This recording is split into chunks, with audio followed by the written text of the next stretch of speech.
chemtrails, child, animal and planet abuse, geoengineering, alternative energy, disclosure, prison planets, Agenda 21, drones, biometrics. This is CMR, Critical Mass Radio, leading the way to stopping the control with proactive hosts, shows and solutions, and informative groundbreaking guests. Critical Mass Radio, the People's Station. Now, it's our turn.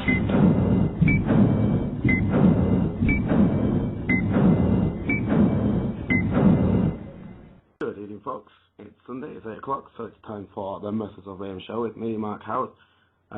Thanks for joining us. If you're out there in the interweb world, which I assume you might be listening to me, stupid thing to say. Apparently the old mute button's not working, so you probably heard me coughing through that.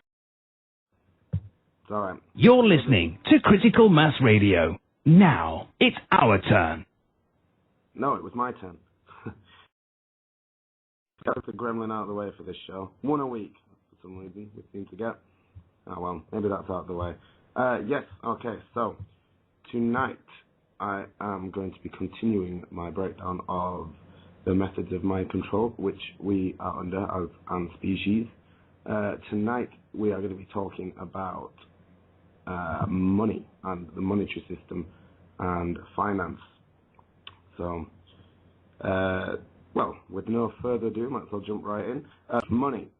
So, can you put a value on a lovely day when birds are singing and people are walking around together? How many pounds an hour does it take to pay you to stay inside and sell things or file papers? And what are you going to get later that could make up for this day of your life that you wasted? That's sort of the idea of, I mean, I'm not going to get too into Bank of England or Federal Reserve systems or that sort of stuff, because I might do a little bit on that next week, but I'm not that bothered about them, really. I don't pay much attention to them, so I don't really know enough about it to speak on that. What we're going to talk about is the idea of money itself, and how that sort of, keeps us in this rat race, if you will, on the hamster wheel again. Again, I do have a bit of a cough again this week, so excuse me. I am feeling better though, so there you go, just an example.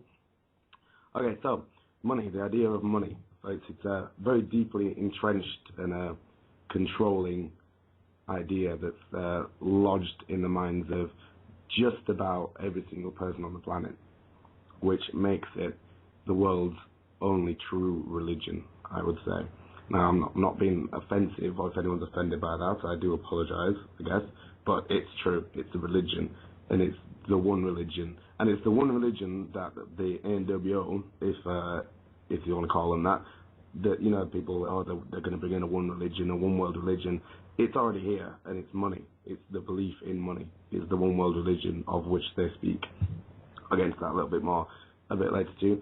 But so few people are free of this that it's untrue. I'm sure no one listening to this is free of it. You can't be. You can be aware that it's controlling you in your life, but you can't really be free of it unless you live in an earthship and munch on grass all day, I suppose. But here's the thing about money. It doesn't exist. It can't exist. It never did exist. It doesn't exist. It's never existed in nature, and it cannot exist in nature. We'll sort of go into the whole crux of the argument here straight away at the very end of the analysis of this fraud, this method of mind control, before we get to how they do that.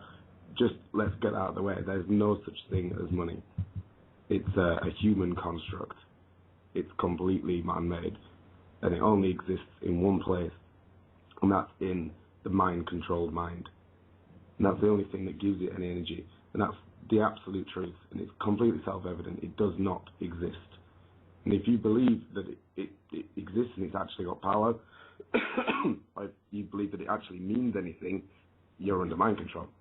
I'm not being naive, and this isn't ridiculous, you know what I'm saying. I'm aware of the power that money wields over the thoughts, emotions, and actions of the vast majority of people on the planet, but as an accepted construct, and it requires your belief in it. to work the way it does. Excuse me. And it's because it has this much power that it's the world's number one religion, no doubt. And more people subscribe to this religion than any other. As I said, just about every single person in the world subscribes to this religion. Christianity, Judaism, Islam, Hinduism, Buddhism even, they dream of having this many followers. You know, they'd kill to have this sort of reach that money has. Compared with money, religions are small potatoes. Almost all of humanity adheres to this faith, and they worship at its altar on a daily basis. You just need to have a look. Well, two things. I'd have a look at the local train stations you in a big town, if you're in Manchester or Leeds or Liverpool or wherever you're at, on a Monday morning, Tuesday morning, whenever, at 8 o'clock in the morning, and you'll see people running around after money. And then you watch them on Saturday afternoons in the high street, and then see it's pretty obvious. You don't need me to point that out to you. So, excuse me. So you try bringing this idea up with someone you know is outside of the truth movement, maybe, that money is completely imaginary and, you know, that you need believing in for it to work. And they'll give you some absurd, ridiculous statement in defense of this system that's never done them any good whatsoever. All it did was enslave them. It's a religion of slavery for slaves. The goal of the monetary system is slavery. The international banking cartel, they want to enslave you. And that's what most of the puppet show is all about, politics. The finger puppets for the real controllers, as I like to bang on about a lot. The occult sorcerers are on this place. So, why do they own this place? It's not because they've got any real power. It's because we gave it to them through our unwavering and unchallenged belief in their illusion called money. And we empower the money. We do it for them. And in doing so, we enslave ourselves. And as a race, we'll never, ever be free. For all eternity, we'll be a slave race as long as we believe in money. And I don't care if you're talking about backing it up with gold or silver or anything, whatever you want, you can use anything. I understand that right now, because of the way the world is, you have to use money. As I said, you couldn't live, and that's part of the mind control. But you could live, but you'd have to, as I say, live in the woods and eat grass. So, like, if you think of in the American Depression in the 20s and 30s, when there was apparently no money, although of course these are all manufactured depressions anyway. So when there was no money, people stopped for some reason doing the things that they needed to do to even stay alive, like making food, or, you know, people were committing suicide for a shiny piece of metal. And because people are so dependent on this illusionary system. So, sorry. Money, it's not backed by anything in the modern world anymore. Obviously, it used to be backed by the gold standard. And even if you think it should be backed by gold or silver, there's no real difference. There's still no value, inherent value to that. I mean, that's an illusion too. If you think we should go back to the gold standard, it's the same thing. You imagine it has some inherent value. Can you eat gold? Does it clean your water? Does it build your house? It's just a metal, and we've given it this massive power over us. And it's all a construct. If it's gold or silver or notes that say you owe someone gold, which we have in Britain, it doesn't matter what you use. You could use rocks or clams or sticks or bits of broken glass or straw or, I don't know, anything, basically. Whatever, it's all a construct. And we don't need these things to exchange if we, you know, are at a certain level of consciousness. And the consciousness of scarcity and lack in having to get something in return for something is the consciousness that powers the system. It doesn't matter what you're using as a currency, because it's all part of the same, two sides of the same coin. And when you're chasing after it all the time, that's what gives it its empowerment as well. I'm going to stick a song on and have a really good cough because I can feel my throat drying up. So I'll just stick on a short one then, just while I catch up. This is, you'll know it. Oh Lord, won't you buy me a Mercedes-Benz? My friends all drive Porsches, I must make amends. Worked hard all my lifetime, no help from my friends. So, Lord, won't you buy me a Mercedes Benz? Oh, Lord, won't you buy me a color TV? Dialing for dollars is trying to find me. I'll wait for delivery each day until 3. So, Lord, won't you buy me a color TV? Oh, Lord, won't you buy me a night on the town? I'm counting on you, Lord. Please don't let me down. Prove that you love me and buy the next round. Oh, Lord, won't you buy me a night on the town? Oh, Lord, won't you buy me a Mercedes Benz? My friends all drive Porsches, I must make amends. I've worked hard all my lifetime, no help from my friends. So, Lord, won't you buy me a Mercedes Benz?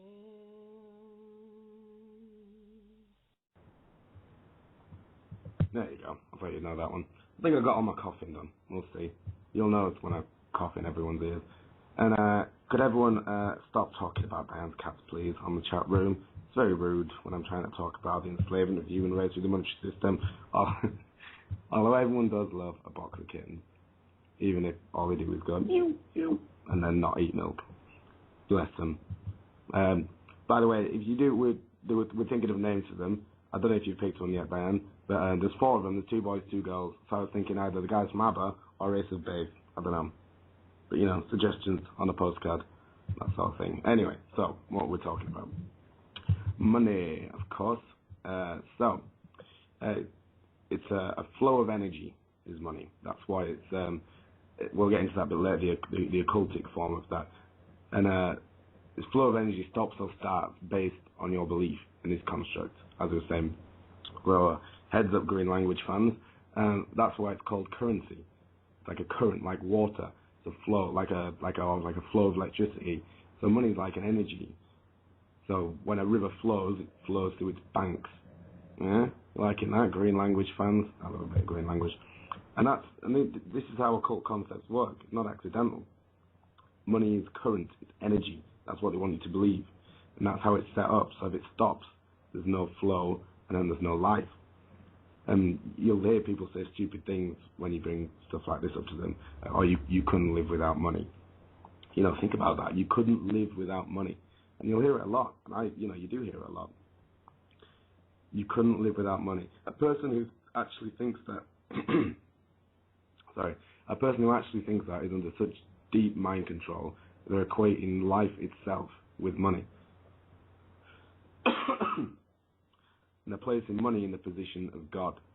It's giving the attribute of God to an imaginary construct.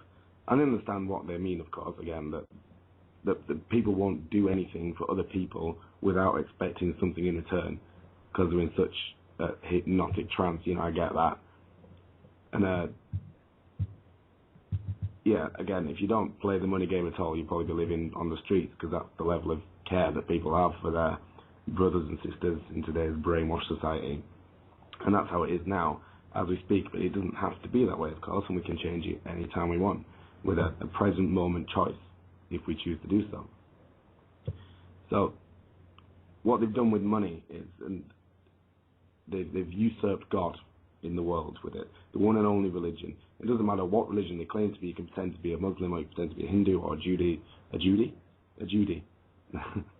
you go. A Judy, or a Buddy, or an Izzy, or a Crizzy. But it doesn't matter what you are, because that's your secondary religion, if you will choose to do that, under God, which is money. So I'm sure lots of you on here have seen the film They Live, featuring the wrestler, Rowdy Roddy Piper, in an excellent role, and one of the most stupid fight scenes in history.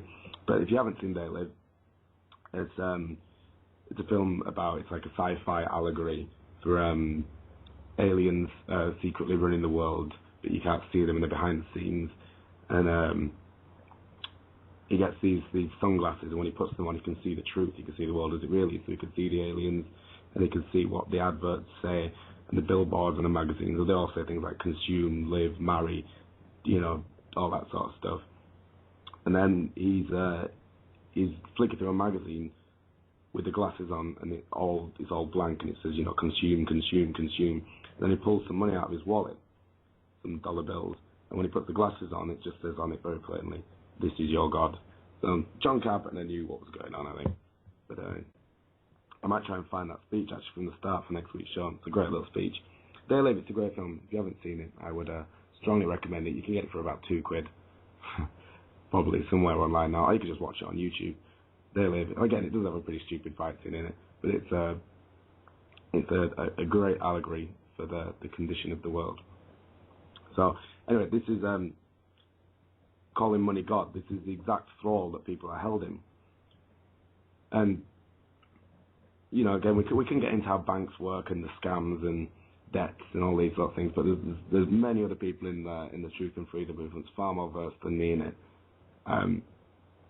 The Federal Reserve scam, how they lend money back to themselves. Just on that, I didn't know that the Bank of England and the American Federal Reserve and the equivalents, across the world in different countries, I didn't know that they're not actually part of the so-called government. They're actually separate companies. That's a bit messed up, isn't it? So anyway, but again, lots of other people know a lot more about this than me. There's a great film called Fiat Empire, which goes into that sort of stuff. But this isn't about this. This is about the construct of money itself and the occult side, because that's where I get interested in things.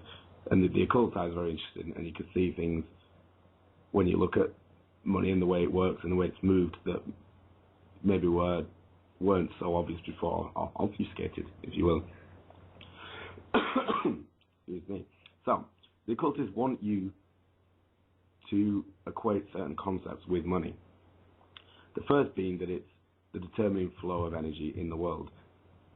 They want you to think that it's life force itself, that it's the generator of life, or that it is life.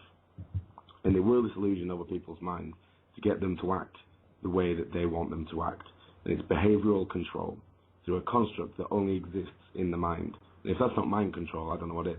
So these occultists, the owners of the banks and the institutions, the first thing they need you to believe is that money is life force energy.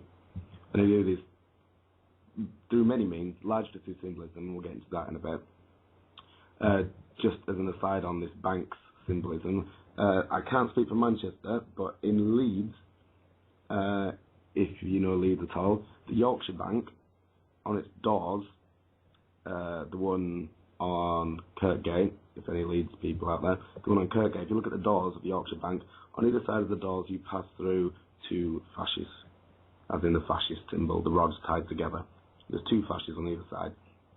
And I think it's the Lloyds on the headroom. If you look above the door of that, there's actually bees around honey, which is sort of communistic symbolism of, the bees around honey and so lots of symbolism involved in there. Oh, and actually, just remembered, when I was in Edinburgh earlier this year, the Bank of Scotland headquarters, right slap bang in the middle of Edinburgh, the whole fence that is outside that building, a big fence, probably 40, 50 metres long, the main posts of the fence are all fasces, with the axes on top as well. So there's 20, maybe 30 fascists outside the Bank of Scotland. Now, if that's not a clue when you know about symbols. So, anyway, the way money was spoken into existence, this is a concept that they call fiat, like the cat. So fiat's the first word that was attributed to God of creation in the Bible. So in Genesis, allegedly, he speaks the universe into existence, or she, or it, whatever, with the words in Latin, fiat lux, which is let there be light. So fiat means let there be, and lux obviously means light. So they spoke this, they just created it. It was not there, and it's got no basis in the natural world. There's no money in nature. So they just spoke this into existence. Fiat lux, let there be light, or something like that. An example of, a more modern day example of this would be how diamonds have now got the values that they do. So, diamonds. So, men and women, well, women are meant to want them, and you're meant to get an engagement ring of them. So women want to go into debt for a useless rock that sits on their hand because of a very clever marketing campaign. And moreover, they could get the exact same rock for a tenth of the cost, but refused to do so because this particular campaign was so effective. The diamond industry has effectively manipulated human pride to make themselves rich, which is very similar. It's like a micro, what's the word? A micro, of, what's the word I'm looking for? Anyway, you know what I mean, like a smaller version of the money example. So, before the late 1800s, diamonds were only found in India and a few jungles of Brazil, and only a few pounds produced every year. Then in 1870, huge diamond mines were found in the Orange River in South Africa, and the diamonds were coming out by the ton. So suddenly the market became completely diluted with diamonds. So then these British financiers who organised the South Africa mines realised that with the influx of diamonds into the market, their investment was going to become worthless. And the value of a gem depends on its scarcity, same as money works. So all these investors merged their interests into one single entity that then controlled the production of diamonds and thus gives the illusion of scarcity. So in 1888, a bloke called De Beers, or a bank called De Beers, which then controlled all the diamonds, operating under different names in different countries, but all roads lead back to De Beers, owning diamond mines worldwide. So next, what they did was, they had a marketing campaign. So in 1938, the son of the founder of De Beers, called Oppenheimer, one of the 13 bloodlines, I believe, came to the US and met with an ad agency. And he was concerned because the demand for diamonds was low, and they wanted diamonds to be marketed to the masses.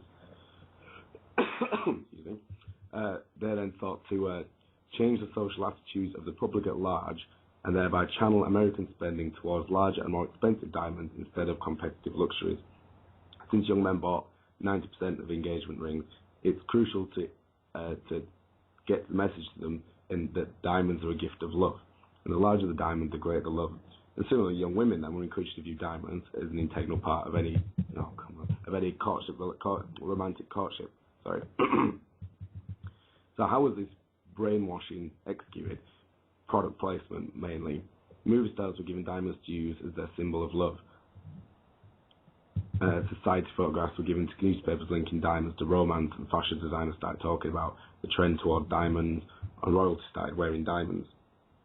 Then in 1947, De Beers started giving high school assemblies on diamonds. So they come into high schools in America and lecture students on diamonds, continuing all the time to give diamonds to celebrities, taking pictures of them with the diamond, and then giving the pictures to the media to print. And then the slogan, "A diamond is forever," came from De Beers himself.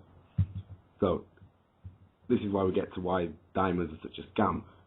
De Beers marketing company realized that Americans in general are motivated in their purchases not by utility, but because it was a symbol of socio-economic achievement. So they could promote the diamond as one material object which can reflect in a very personal way a man's success in life. So towards the end of the 60s then, 20 years of advertising and marketing campaigns had their effect. So since 1939, an entirely new generation of young people have grown to marriageable age, and to this new generation, a diamond ring is considered a necessity to engagement by virtually everyone. So the message was so successfully impressed on the minds of the generation that those who could not afford to buy a diamond at the time of the marriage would defer the purchase rather than forego it. There you go, mission accomplished. So, women were taught that if a man loves her, he'll buy her a big diamond. And now, people will pay thousands and thousands for a diamond. And there's no return on investment on a diamond. It doesn't feed you, it doesn't clothe you, it gives you memories, it doesn't shelter you, it does nothing. It sits and glitters on your hand. And can anyone really tell the difference between a cubic zirconium and a diamond? Why would one be imbibed with this value that the other one isn't? And there's even an alternative to cubic zirconium called, I think it's pronounced martenite.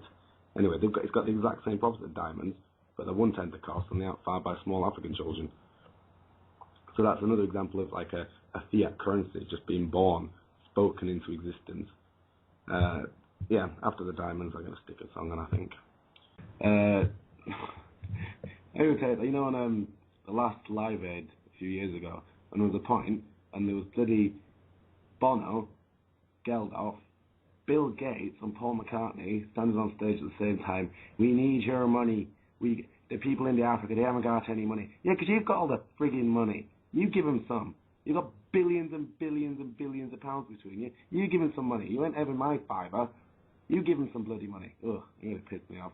Sorry, going off on Bono again. He's a self-righteous prick, isn't he? Sorry. Just add a little nudge from Paul. Apparently I'm going to be the first to announce this. If you've heard about it, I'm sure you'll probably pop a link up. We are doing a critical mass conference. I'm just waiting for my screen to load with it. There you go. Saturday, 24th of November 2012, 11 a.m. to 9 p.m. The Critical Mass Radio Conference, Time to Act, which is going to be at the Britannia Country House Hotel it's in Manchester. I might not go anymore, actually, Paul. I hate having to go to Lancashire. I'm joking, of course. Your speakers will be Albert Burgess, who is going to be talking about history and development of English Constitution and how crimes committed against it by government and how people can take back ownership of a little bit of fight back. Then Brian Clare is going to be talking about the Survivor of Abuse campaign for 30 years to educate the public on what really happens to children in the so-called system. Also written evidence of cover-up on a global scale. And Jimmy Savile. I've added that, that's not true. He's not really going to be talking about Jimmy Savile. He might be. Who can say? Then we've got Ben Emlyn Jones, who's part of Hospital Porters Against the New World Order, discussing the paranormal, government cover-ups, UFOs and related phenomena. Then we've got Tony Farrell talking about what's going on with British policing, former principal analyst Pond with questions about the Thin Blue Line, not the police-based TV show with Rowan Atkinson, I don't think the actual police. Rob Freeman, our very own, of course, is going to be talking, although it says under his blurb, include information here on what he will be talking about at the conference. So, Rob will tell you about that himself, I'm sure. Then you got myself, Mr. Mark House. I'm going to be doing a talk on military basic training, which is and techniques of mind control therein, and a little bit on occult mockery of police and the military. Then David Noakes is going to be talking about the Constitution, laws and regulations of the EU. Will it enable it to hold us in slavery? We need a general strike against the EU till government resigns or repeals its treaties. That's our best hope. And then Paul Rippon. Just like computers, we are programmed with language, and the programmer decides the outcome. Do you really know what you are saying? That sounds like a cracker. So, the conference info blurb. The world has reached a moment in time when it's become apparent to those who know how things really work that we all need to unite and move forward proactively as a matter of urgency to try our best to protect our future and that of the planet. Please join us at the very first CMR conference to help make that move into the right direction. And remember that knowledge is power. There you go. And we all hate money, but it'll be 20 quid. 20 quid. There you go. You can't go wrong. 20 quid, that's a bargain. A bargain. There you go. Britannia Country House Hotel, November 24th, which is a Saturday, 11 a.m. till 9 p.m. If there's rooms left, I might stay over and we could have a nice pint of Guinness. Why not? And we'll have a chat and you can all make me feel very informed as you guys. I'm sure we'll have a lovely time. Okay, so getting back to banging on about dollar. I was saying, we were saying in the car earlier on the way to the vets with the kitty cats that I should have chosen some really horrible hippity hop song all about the Benjamins, or one of those songs that's just, tell you that it's all about getting your money. So anyway, we were talking about it being a completely imaginary, made-up, spoken concept. So, where this fiat currency has simply been spoken into existence by those who've taken the place of God, lowercase g, in the world. And in a way, they are that, and they've made it that. And by giving them our consent, belief, and power by accepting this, we've essentially agreed and let them be gods. And it's a fiat currency. Let there be energy. Again, currency, current, flow. And this runs our world. Our creation from our own lips. And because we say it's real, it's real. And it's only our belief that's holding it up. And our belief, again. So, who keeps the world in its slavery? I say this just about every week. It's not the occultists, it's us. because it's us that believe in it, and it's us that imbibe it with the power that it needs to work as it does. Our belief is what creates the slavery in the world. I believe in money and authority, and if we drop the shit, we'll see a huge change in the world, but we won't see it a moment before. So it's all about motion with the money for the occultists, a dynamic flow of energy. And again, like they want you to think of it like the life force, and you couldn't live without your money. And no, you don't want to live in a way that has 100% responsibility of your own actions. So you accept this nonsensical construct called money, and it's another excuse for people to not have to think. So enough of this, they're manipulators and woe is us, because it takes compliance for this to be perpetuated. Again, to hark back on the same theme, like the religion, we got into this a little bit last week. Religion means, from the Latin root, religo, religare, to tie by binding or to hold back. So money certainly is a religion if you think of it like that. It's holding us back and tying us, and it controls the world through mind control as a usurped god. And people think that without it the world couldn't exist. But if there was no more money tomorrow, there'd be no less food. There'd still be the exact same thing. The earth wouldn't change tomorrow if there was no more money. There'd be the same amount of food. And people lived here for thousands, tens of thousands, hundreds of thousands of years without money. And so it's not quite as ancient as you might think. Admittedly, it's a pretty old concept, but it's basically an unchallenged belief on Earth that this one religion that they've got. So again, energy and flow and current. This is what they want you to equate it with. Anyone out there have got or seen the new £50 note that they put out this year or last year? I can't remember which. On the back of it, there's some quotes from James Watt and Matthew Boulton, who invented the steam engine. And then from 1843 to 1904, the Bank of England printed money with a steam engine that these two invented, and that's what's on the back of the new £50 note. And if you've got one, whip it out and have a look. And if you haven't, just have a little Google image scan for the £50 note. So on the back of there are two quotes from these gents. The first one says, "I sell here, sir, what all the world desires to have, dash, power." And power is written in capital letters, so that's the thing that really stands out. "I sell here, sir, what all the world desires to have, power." That's written on the money itself. And then the other quote, which I believe is from the other chap, Matthew Boulton, his quote says, "I can think of nothing else but this machine." Isn't that's so sneaky, that's so, it's something really, what's the word, sort of, it's not even that subtle, it's so blatant. "I sell here for what all the world desires to have, power." So you're carrying this around with you, it says, and every time you look, you might not even notice that you read it. And it says, "I can think of nothing else but this machine." And how many times must you take that into yourself before you it's just become part of you somewhere? And I can think of nothing else but this machine, and the word power sticking out. So that's a pretty obvious example. So yeah, they want to equate money with power and God. So all the powers of the Creator and the source of life. So not only is it this religion that we all believe in, this construct's essentially a use of talismanic magic. And that sounds weird, I know, but they believe it. They believe that a series of symbols can be imbued with power by carrying it and acknowledging it or thinking about it whilst you carry it. So if you're walking and you know you've got 20 quid in your back pocket, you're aware that you've got 20 quid there. So you're giving it attention on some level, and you're carrying it, and you're giving it that energy, that flow. So in the motion of carrying these symbols and these talismans, become imbued with this energy, and it's this notion of flow and motion that gives money power over people's minds, and that's how talismanic magic works.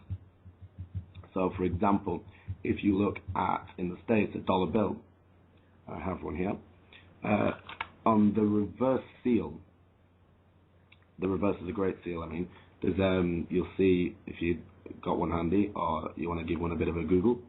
Now I probably will, I could do a whole show on the dollar bill. Maybe I'll do that one day. just a quick one here then. You'll see there's an eagle with it's got a shield with the stripes on, and it's got two talons. One talon clasping olive branch, the other talon clasping some arrows, and allegedly that's meant to mean that it's war and peace, and the eagle's head points either way depending on if they're at war or peace. So it goes. But what they're really trying to tell you is that they've got total power. They control war and peace, and they control the left and the right, and they control the unifying force of positive and negative energies. And also, if you look at the eagle's wings don't spread like that. That's a phoenix. And we talked a little bit about the phoenix. When did we talk about the phoenix? Oh, it's when I was on with Pasio. Sorry. So because we were talking about the phoenix at the Olympic ceremony. So it's actually a phoenix if you look at it, and a phoenix is self-perpetuating and rises from the ashes of its own destruction, much like banking institutions and crises. So I'm just having a little look at some of the symbols on here, to give it this sense of what the states, what they're carrying around with them. I'll get into the British ones shortly. So you've also got on this seal, you've got there are 13 stars above the eagle / phoenix's head, and they're actually laid out in the pattern of the Star of St. David. So there's 13 stars, which is a highly occultic number. They're meant to represent the first 13 states of the Union, I believe. But they are laid out in the Star of David pattern, which is obviously the male upward pointing triangle and the feminine downward pointing triangle, which represents, unity, the chemical marriage. And the 13 is obviously an occultic nod. And then there's a little banner above his little head, and it says E pluribus unum, which means from many one. Now, that's meant to again be related to the different states of the Union coming together to make one nation. But if you know, as we know, about their plans, that becomes a little more sinister. Other things you can see on a dollar if you have time. Now, people always tell me this, and I've never actually seen it, but I'm having a look now, and I think I can see it now. There's a really teeny tiny little owl on the top right one on the dollar note. A little teeny tiny owl. Owls are a popular symbol for the occultists. They like owls because owls feed upon lesser prey, and owls can see in the dark. That's how these things. It's simple symbology, but that's how these things work with them. We don't need to make it so obfuscated when they know that people don't understand it anyway. The owl is also, and this is a bit of a stretch, but it's true. The owl is also linked with the bull. It's the same deity in a lot of old religion, as they call it. So at Bohemian Grove they worship an owl, which is Moloch. But that was actually Moloch, that was traditionally a bull god. So the owl and the bull, strangely, have become sort of interchangeable. Also, by the way, I think we mentioned this before, bull is Baal, the masculine energy, male dominator sort of god figure of Baal. And what do the Americans call the money? Bills. Bill, Bell, Baal. These are all the same basic root word. So, and what do you pay your bills with? You pay your bills with bills. So it's a complete cyclic of energy. Anyway, what else have we got on there? Sorry, just having a look. Of course, you can see you've got the old seeing eye sitting above the stone pyramid. So obviously the stone pyramid is the people, and the old seeing eye represents, in this instance, that represents the Illuminati, if you want to call them that. They call themselves that apparently. And that's separated from the rest of. They've got all the knowledge, they've got all the light, and they're separated from the rest, the mass, the unwashed masses who are kept in brick. Because remember, dark masons build with brick, light masons build with light. So dark masons build with brick, and that's what the bricks represent. They've locked us in there. Above that it says, Annuit Coeptis, which means he favours our project. Interesting.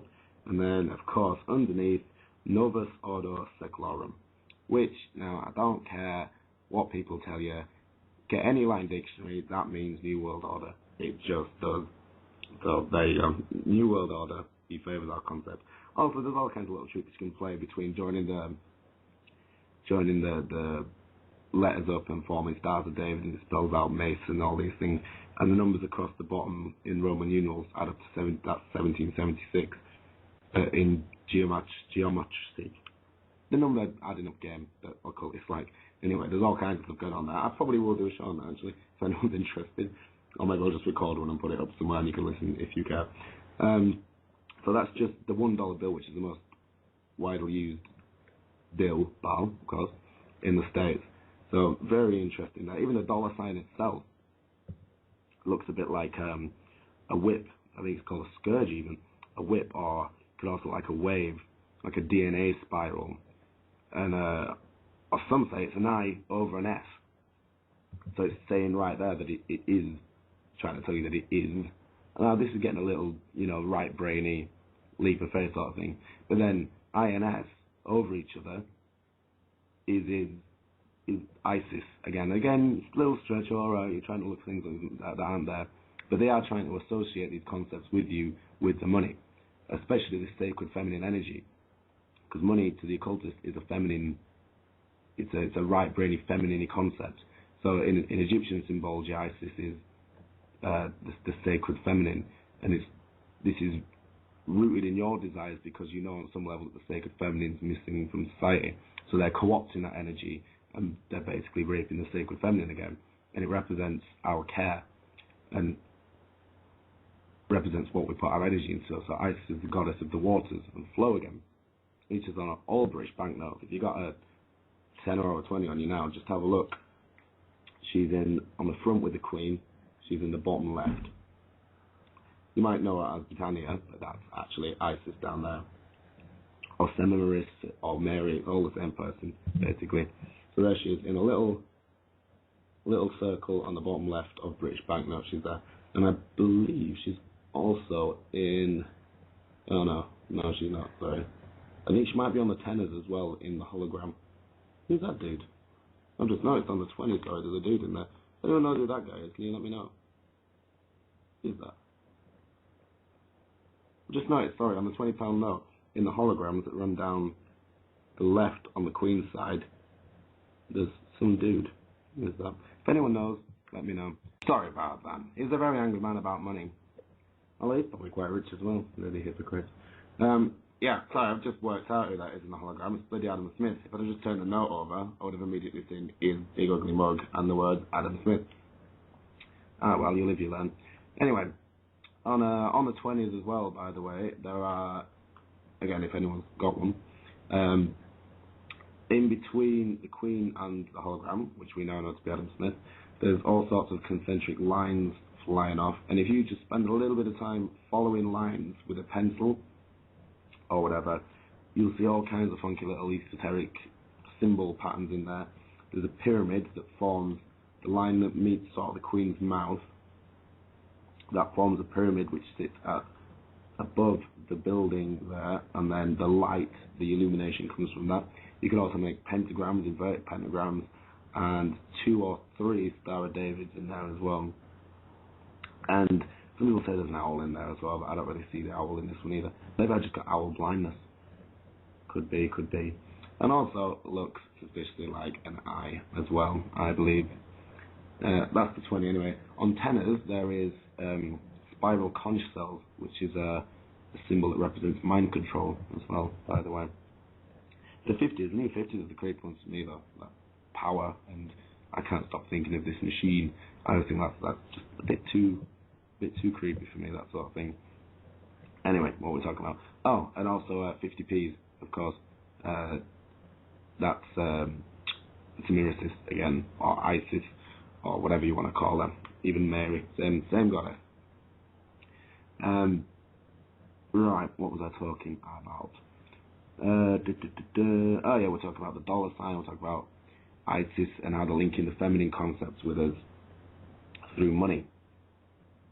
So, money in relation to the sacred feminine principle, is that represents care itself.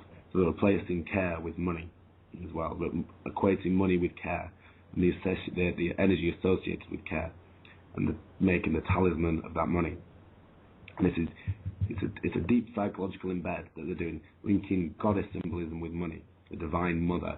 Because of course, we all know unconsciously, your mother is where you gave you your energy, gave you your life, and they want to sell money to you as love, this care, that which people hunger for more than anything else, and which is lacking more than anything else, love. And this is ruined. I've just realised my notes. I shouldn't have played that song, and I should have waited, because I've just about said the line, money can't buy you love, of course. And I do have that ready, of course.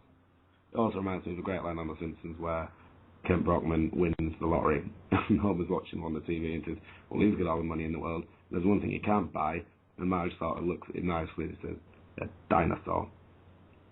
Which is true. So anyway, money being equated with love and care and the sacred feminine.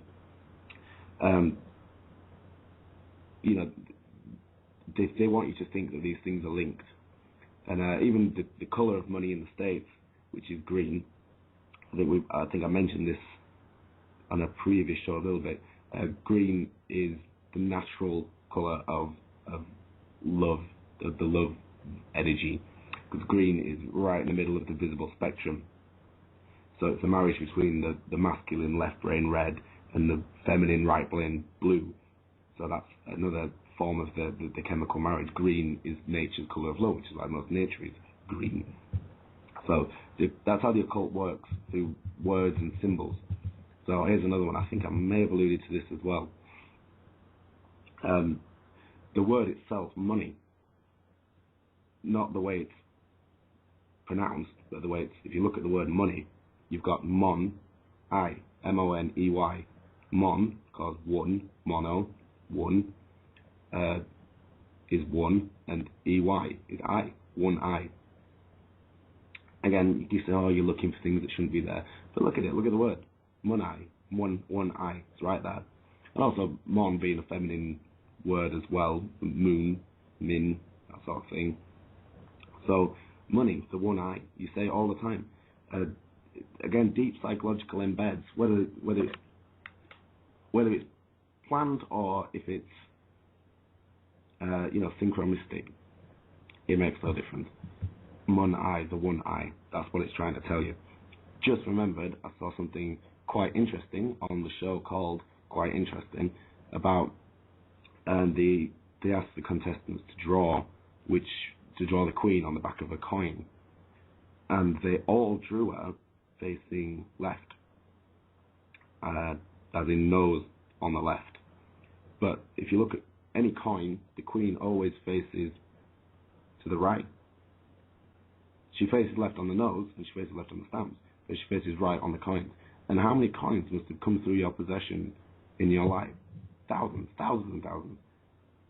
And yet, if someone, like something ridiculous, like 90% of people draw the queen facing the other way when they think of a coin. So how many coins have you had and not noticed that the queen, points to the right?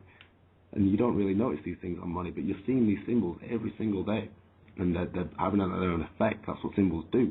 Why they're called symbols in Greek language again. They resonate like a symbol. So anyway, getting back to money, one I. So again, on the dollar bill, on the back, there is the one eye there. It's right there. And again, on the British notes as well, if you can sort of see an eye in the middle, right in the middle of the nose. And this represents, of course, the balance point in the brain, bringing together the left and the right brains, the male and the female, the chemical wedding, to open up the all-seeing eye within us, which is, in physiological terms, the pineal gland. So they know that this is what people desire above all else, and they play upon this unconscious yearning to sell you their money so you can stay in your own slavery. And you identify their illusion with the all-seeing eye and the awakening of the God consciousness, and they put this right there on the money for you. Right there. So that's this is a bit of a crash course in symbolism a bit. If you're into the symbolism stuff, which I assume some of you are, don't worry, I'm going to do weeks on symbolism coming up soon. You'll all be so bored. Okay, well, I might as well get it out of the way. Here we go. Money, obviously, today's topic. Right, I've just had to change gears a bit quick. Sorry, hang on, Paul, talk to me again. Blog Talk issues. Yeah, no problem. No problem. Okay, so if you are in a society, as we all are, which has to use the evil money, you will probably be, whether you call yourself it or not, technically in a capitalist society. Some are overtly capitalist, some are more subtly capitalist. So even communist China is basically a capitalist country. It's just hoarded by certain people, similar to our way it works. So monetary systems in general are basically capitalism. If you're using money, there's going to be profit and loss. If there's profit and loss, you've got capitalism. So people want to associate capitalism with democracy. So capitalism and democracy are actually, of course, two very different things. Democracy is essentially the idea that people should have control over who controls them, which is also pretty stupid. The power should be shared by everyone rather than concentrated in the hands of the few. Well, of course, capitalism is something else altogether. So in the US and the UK and other Western nations, sorry, bear with me. Okay, I'm just going to try for a jingle just to check that this isn't working again. My mute button is still flicking a little weird. Give it a push. Nope, still no music. We don't need no music. I'll sing. No, it's just giving me the little spirally wheel of doom. Yeah, I'll just press on. I'll use all next week's song. Okay, sorry. So, in the UK, the US, all of Western Europe, we're used to hearing that we live in a democratic society. And so it's true that we've got a government that calls itself democratic, although whether each of us has an equal say or any say at all, of course, is something that I've banged on about for a long time. But whether our society itself is democratic is another question. So government is only one aspect of society, of course, and it's far from the most important one when it comes to considering day-to-day life. The economic system of any given society has got more influence over daily life than any court or Congress could, because it's economics that decides who has control over the land or resources and the tools of society, and what people have to do each day to survive or get ahead, and ultimately how these people interact with each other and then view the world. So capitalism is one of the least democratic economic systems.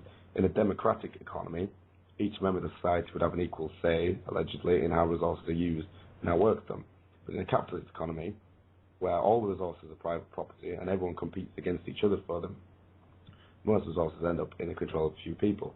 So today that's obviously corporations, and these people decide how everyone else will work, since most of the others can't live without earning money from them. They even get to determine the physical and psychological landscape of society, and since this is one of the methods of mind control that I'm seeing with this, obviously, and since they own most of the land and control most of the media, and at the bottom they aren't in control either, because if they let their guard down and start working to keep ahead, they'll quickly be at the bottom of the pyramid with everyone else. This means nobody truly has freedom under this capitalist system, and everyone's equally at the mercy of the laws of competition. And as capitalism tries to define itself as the free exchange of goods and services, in which those who have capital are able to collect more at the expense of those who do not. So there you go. So how is it meant to work? So the free market's supposed to work, but it sort of doesn't. It's meant to work like this. So people are free to seek their fortunes as they choose.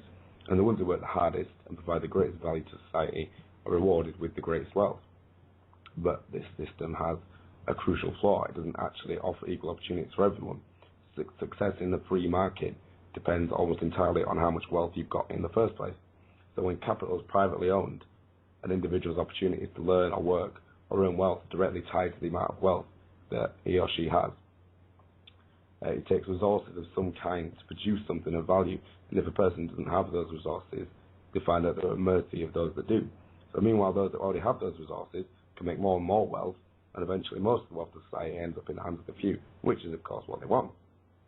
This leaves everyone else with little capital to sell other than your own labour, which they have to sell back to the capitalists because they control the means of production to survive.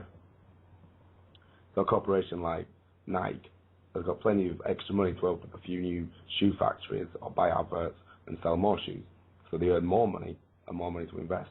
And a poor little sucker like us has barely got enough money to open a lemonade stand, and even if you did, you'd probably run out of business by a larger, more established company like Pepsi or Coke or something. It's got a lot more money to spend on promotion, and chances are you'll end up working for them if you need to earn a living, again, equating it with life, and working for them reinforces their power. But even though they pay you for your work, you can be sure they're not paying you for its full value, and that's how they make their profit. Because if you work at a factory where you make a grand's worth of machinery parts every day, and you probably only get paid 100 quid or less for that day's labour. Sorry, I'm going to have a little check because my voice is drying up with all this awesome talking. Working for the reinforces their power. Oh yeah, that's right.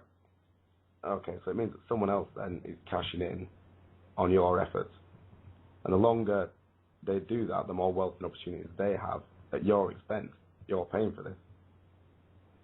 So this means that your time and your creative energy are being bought from you. And that's the worst part of it all.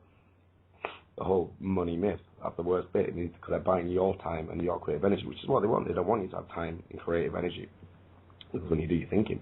So when all you've got to sell in return for the means to survive is your own labour, you're forced to sell your life away in increments just to exist.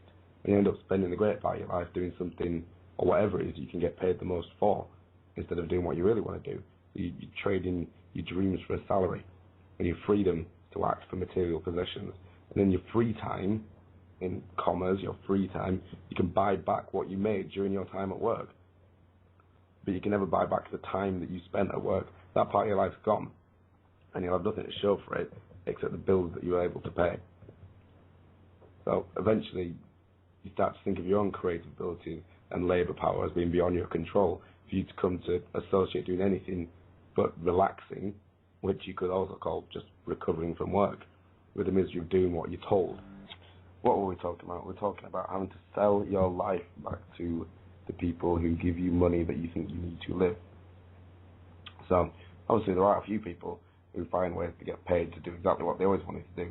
But how many of these working people do you know that fit into that category? So there are some rare lucky individuals who are held up to us as proof that the system works, and we're exhorted to work really, really, really hard. So maybe one day we can be as lucky as they are too. So the truth is, of course, there aren't enough job openings for everyone to be a rock star or a syndicated cartoonist. You know, someone's got to work in the factories to mass produce the records and newspapers. And if you don't, succeed in becoming the next Premier League footballer and end up selling football boots at the shops instead, I mean, you must not have tried hard enough, right? So it's your fault if you're bored there.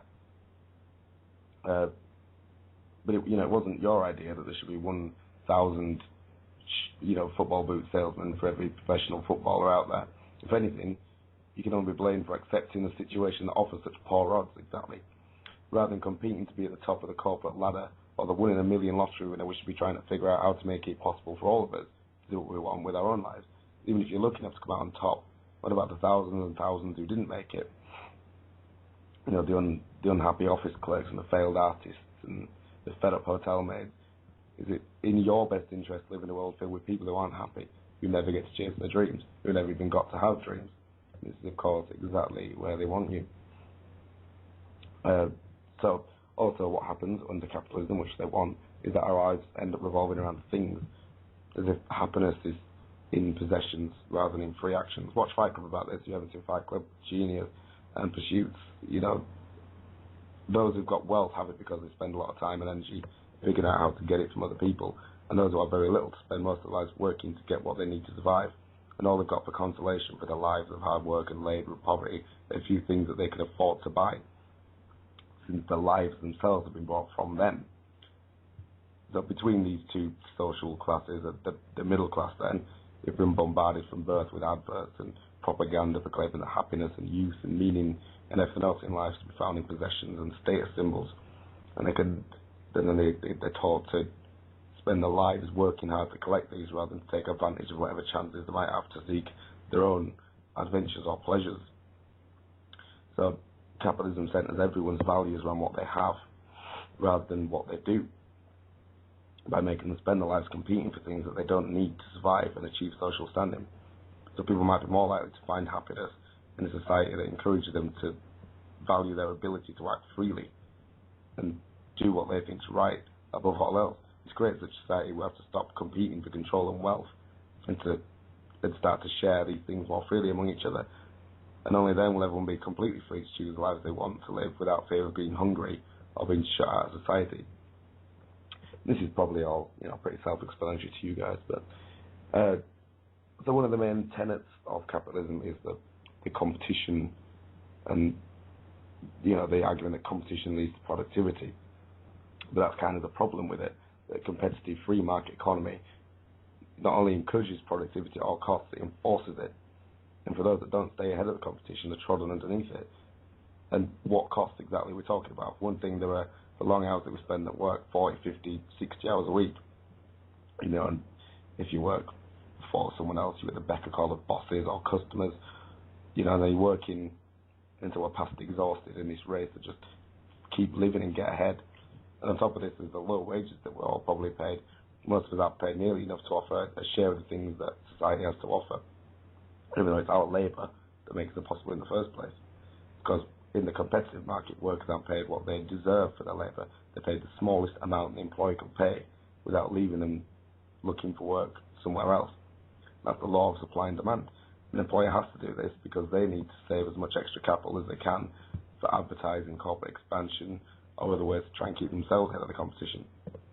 Otherwise, he might not be employed for long, and his employees will end up working for a more competitive master. So, and there's a word for these long hours and unfair wages: exploitation.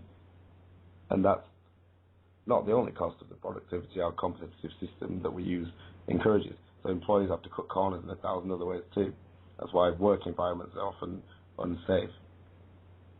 Or if you take doing things that are ecologically destructive to make money and stay productive, an economic system that rewards productivity above all else gives them the incentive to do these things, environmentally unsound things, to hack down the forests, the rainforests, and that's it, just to make a buck. And that's where our forests went. That's where the ozone layer went. That's where all these hundreds of species of wild animals went. They're all burned up in our rat race. And in place of forests, we've now got shopping centres and petrol stations. And then, added on top of this, then you've got the air pollution. It goes on and on and on. Okay. I think everyone's probably had enough of me ranting about capitalism now. You all know what it's like anyway. You're all very clever people. My voice is dying. Yeah, I think I'm going to wrap it up there. If anyone wants to hear me ranting about capitalism, I'm going to be doing another 6.5 hours on the... not really. I just get in a run. That's all that happens. But yeah, as you can hear, my voice is starting to pack up. And I've basically covered the points I wanted to get to about talismanic magic and whatnot. And I hope it wasn't too dry. I felt I was getting a little dry there with the capitalism stuff. And you're right, it was maybe a little bit depressing. So, next week on the show, I will be looking at the control of the mass media, which is let me just double check this, which is the 8th method of mind control. So after that, we're going to be looking at food and medicine, the illusion of time, denial, hassle, ridicule factor, religion, subversive symbolism, and chaos sorcery. So there you go. Tune in next week, and I'll be banging on about the control of mass media, and probably another hour and a half on why capitalism is so shit. Okay, right, cool. Well, thanks everyone for listening. Don't forget to sign up for the conference. If you are going, I urge you to go. And I will see you all, lovely peoples, next week at 8 o'clock, of course. Right, have a good night, everyone. Thanks everyone in the chat rooms. Bye.